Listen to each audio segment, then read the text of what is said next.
يا نفس إن لم تظفري لا تجزعي. All the praise is for Allah, who is the author of all existence and the most generous to his creation, while he is also the all-compelling. He is the only one worthy of our worship, having no partners, no associates, no sons, no daughters, no one whom he must consult, and no one or anything which has any comparison with him. All the praise is for Allah, who is the King of all who claim sovereignty, the only one who has the right to legislate for his creatures. He is the giver of life. He is the causer of death, while death has no effect upon him, because he is the ever-living, the self-subsisting, the eternal and the only absolute. All the praise is for Allah, who has power over all things, and there is in reality no power and no strength, no influence to cause benefit or detriment except through him. It is he who created this complex world, the seen and the unseen, the evident and the speculative, the earth and all that is on it and everything that is in it. It is he who sent his messengers and prophets, alayhimus salam, with the common message of strict monotheism, which simply means that there's absolutely no one worthy of worship, no one worthy of our obedience except the Almighty, the One, the Absolute. The earlier messages which changed the world in the area in which the prophets were sent, those messages we know have changed, and even the prophets who brought them, their names are now lost. We just know in general because Allah told us in the Quran, وَلَقَدْ بَعَثْنَا فِي كُلِّ أُمَّةٍ رَسُولًا أَنِ اعْبُدُوا اللَّهَ وَاجْتَنِبُوا الطَّاغُوتَ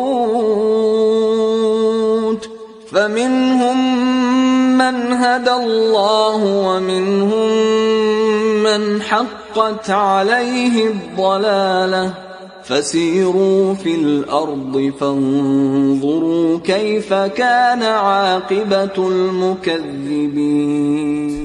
I've sent to every nation a messenger, calling people to worship Allah alone and to avoid the worship of false gods. This essential message has been preserved in Islam in a way that it was never preserved before.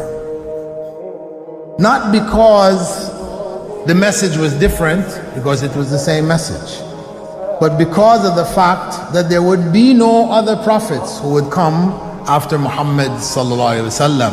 So therefore that message now had to be protected. It had to be preserved in a way none of the earlier messages were preserved. I will tell you this, what you say you have come to know 40 years back, and what you call the Big Bang is already mentioned in the book which I read, the glorious Quran. It's mentioned 1400 years ago in Surah Anbiya, chapter number 21, verse number 30, which says, يرى الذين كفروا أن السماوات والأرض كانتا رتقا ففتقناهما وجعلنا من الماء كل شيء حي أفلا يؤمنون. I try to imagine compressing a spring. I push it closer and closer and closer together, so it's smaller and smaller and smaller. And I've stored a tremendous amount of energy in that spring. And when I let it go, it bursts out, it bursts out, it bursts out. The creation of the universe, which you came to know 40 years back, is already mentioned in this book, the glorious Quran, 1400 years ago. Who could have mentioned that in the Quran? So the atheists will say, maybe someone wrote, maybe it's a fluke, maybe it's a guesswork.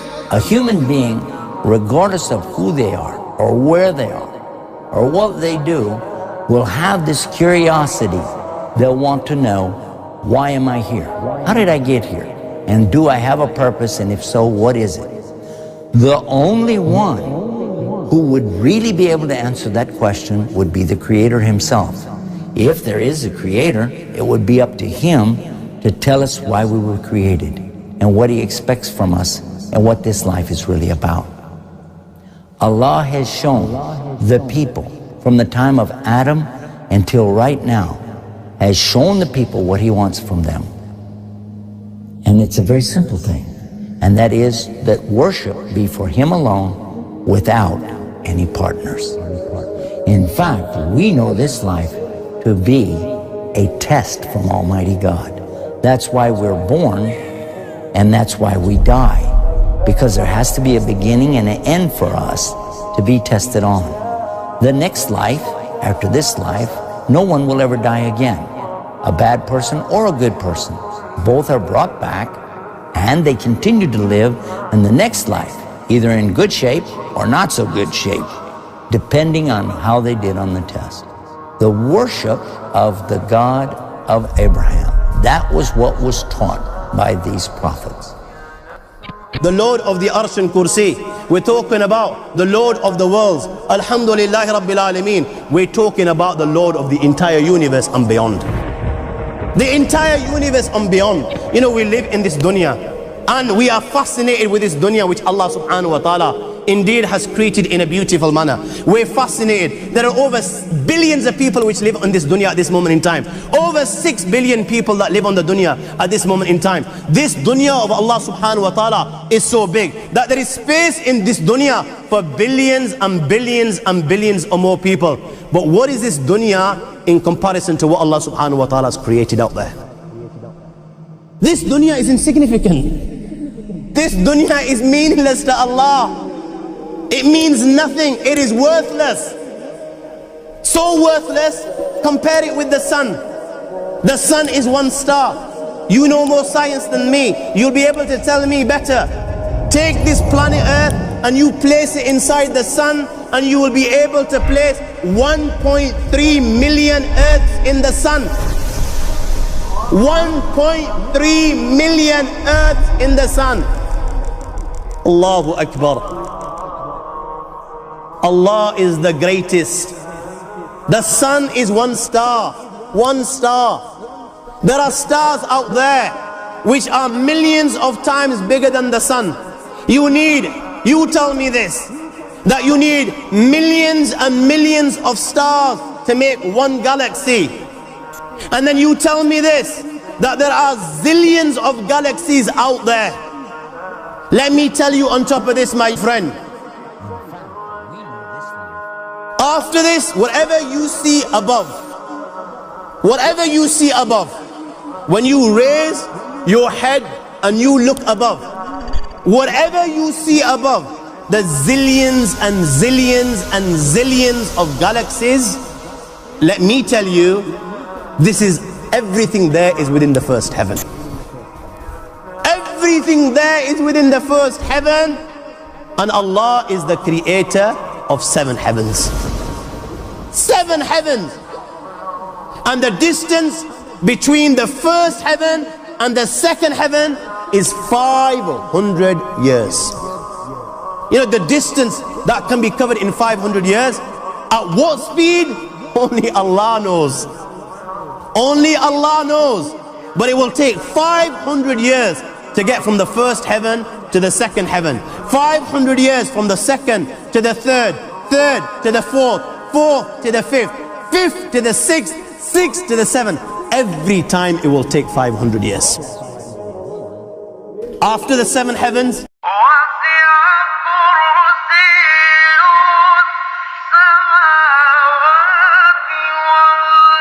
وَسِعَ كُرْسِيُّهُ السَّمَاوَاتِ وَالْأَرْضِ. You all read the Ayatul Kursi. You all know the Ayatul Kursi. After this you have the Kursi of Allah. You have the chair of Allah subhanahu wa ta'ala.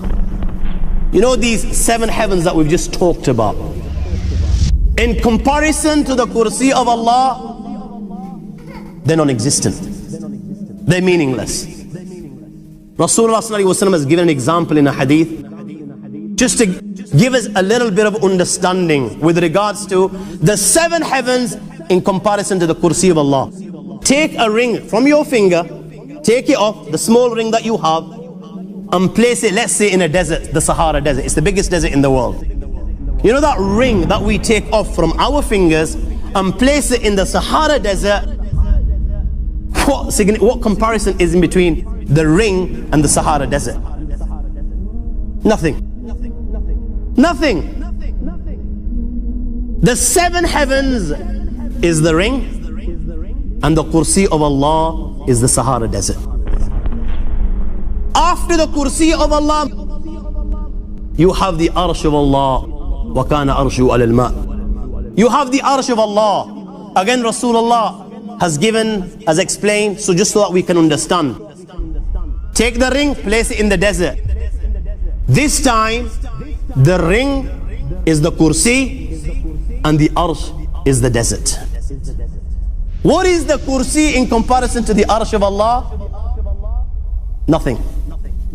Then you have angels which carry the Arsh of Allah. Their heads are in the 7th heaven and their feet are in the lowest earth. My friends, then you have the Lord of the Arsh and Kursi.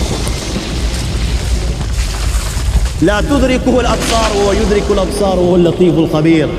He is beyond the size of Allah, who Allah is, what Allah is. The greatness of Allah is beyond the comprehension of my little mind.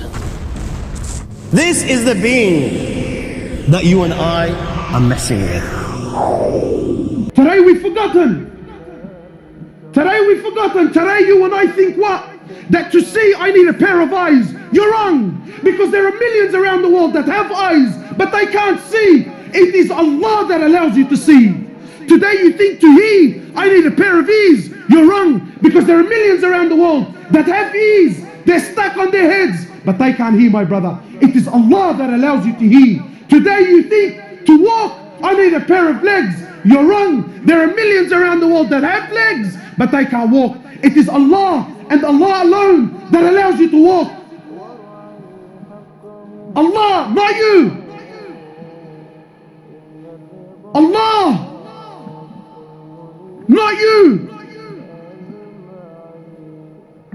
Allah doesn't need you, my brother. Allah doesn't need me. Allah doesn't need us. And we have to understand, because this is Aqidah. You have to know this so that when you worship, you are always humble. When you worship Him, you never have pride. When you worship Him, you never have arrogance. Because you know, at any given point in time, I am where I am only through His mercy.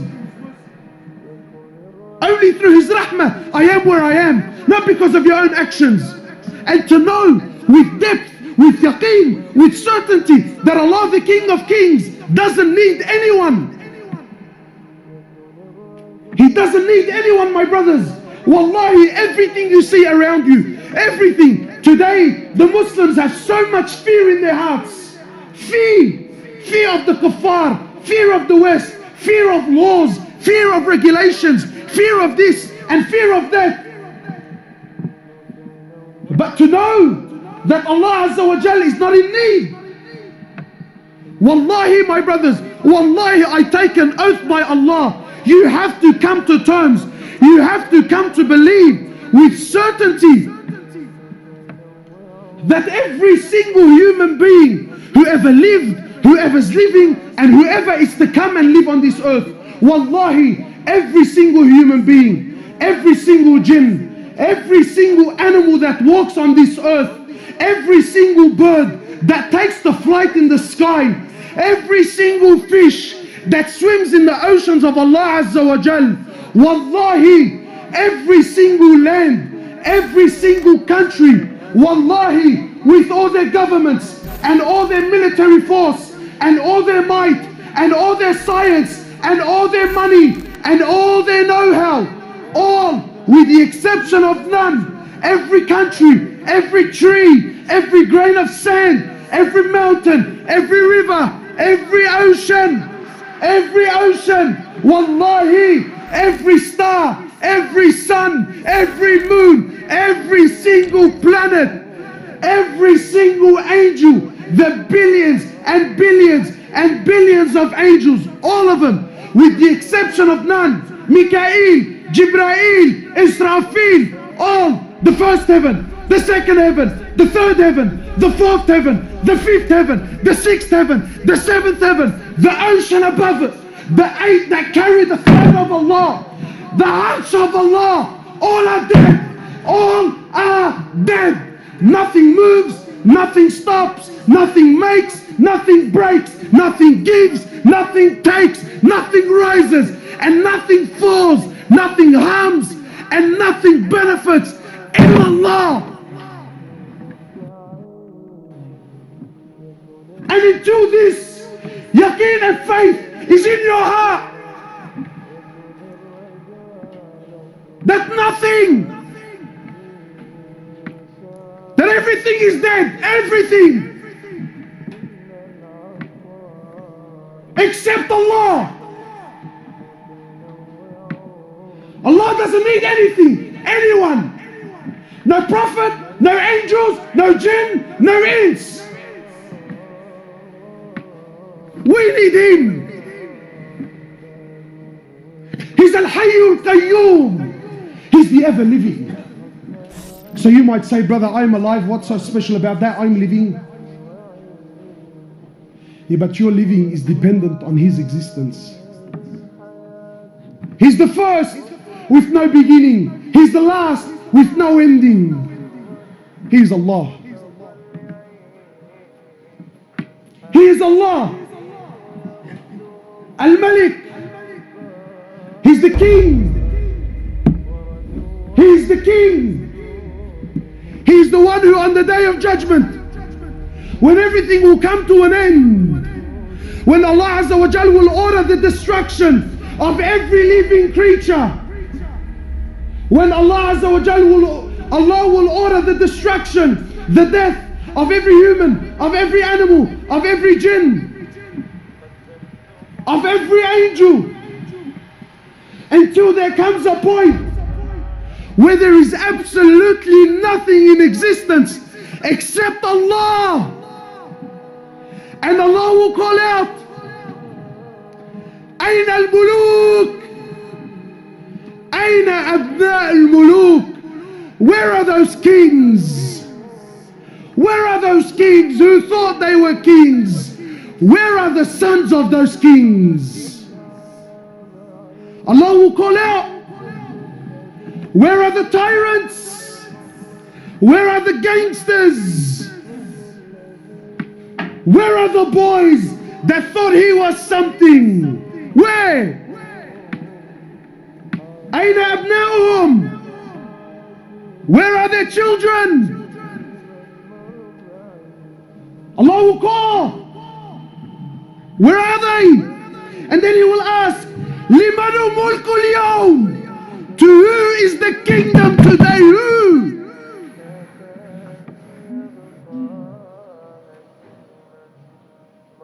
Nothing will answer.